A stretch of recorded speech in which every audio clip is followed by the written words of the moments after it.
আজকের এই চায়ের ভিডিও শুধু একটা ভিডিও না, এ কয়েক যুগের কিছু স্মৃতি রোমন্থনের ভিডিও।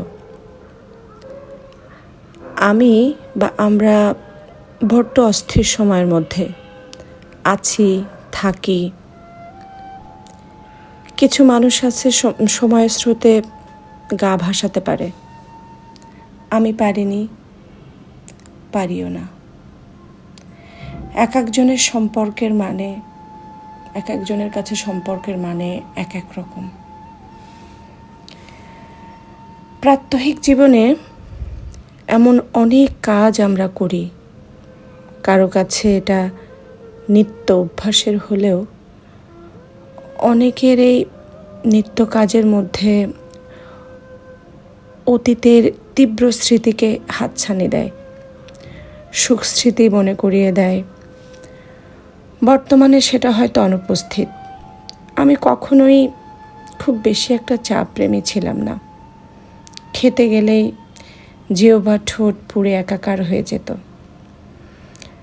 তখন কিভাবে কাপ ধরতে হবে, কিভাবে চুমুক দিলে ঠোঁট বা জিহ্বা পুড়বে না, সেটা আমার ভাই শিখিয়ে দিত। আমি তখন ক্লাস 6 পড়ি। রাত জেগে বিশ্বকাপ ফুটবল খেলা হতো। ফুটবল খেলা দেখার আমি একমাত্র সঙ্গী। তাই অগত্যা চা খাইয়ে ঘুম দূর করে ফেলতো আমার। আমি যেন ওর চায়ের সঙ্গী হই, ফুটবল খেলার সঙ্গী হই।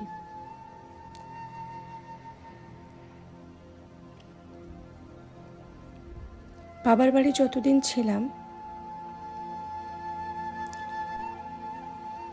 ওর সাথে আমার যতদিন পাশাপাশি থাকার সুযোগ হয়েছে, কোনো দিনই আমি এক কাপ লাল চাও তৈরি করিনি।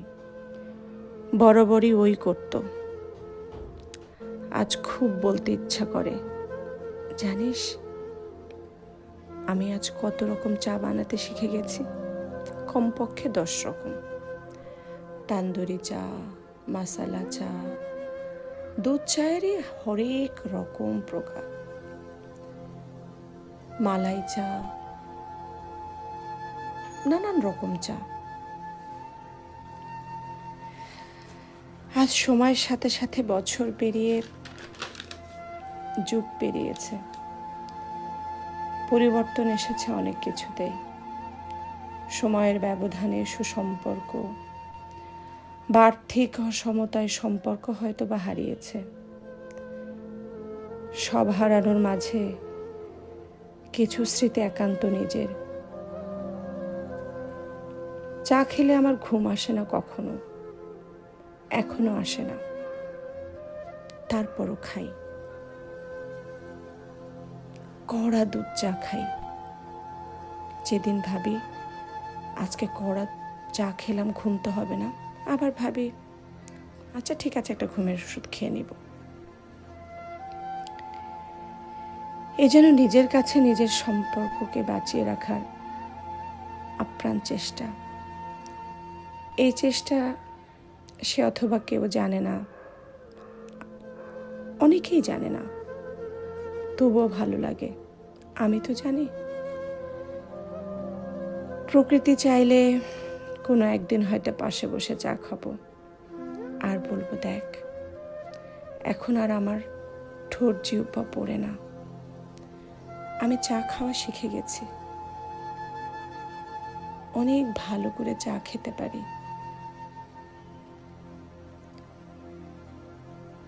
এখন আর সেগুলো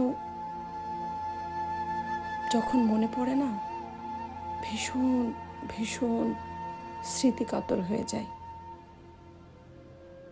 সময়টা কেন এমন রে? সময়টাকে আমরা কেন ধরে রাখতে পারি না? কেন আমাদের মতো করে সময়টা চলে না? সময়টা কেন সময়ের মতো করে চলে? আজ থেকে কয়েক যুগ আগে যদি ফিরে যেতে পারতাম, এখন এত বেশি স্মৃতিকাতর হতাম না রে। খুব মিস করি তোকে, তোকে, সেই সময়টাকে, তোর বানানো চাকে। কোনোদিনও কি আসবে সেই সময়টা? খুব মিস করি, অপেক্ষা করে থাকি।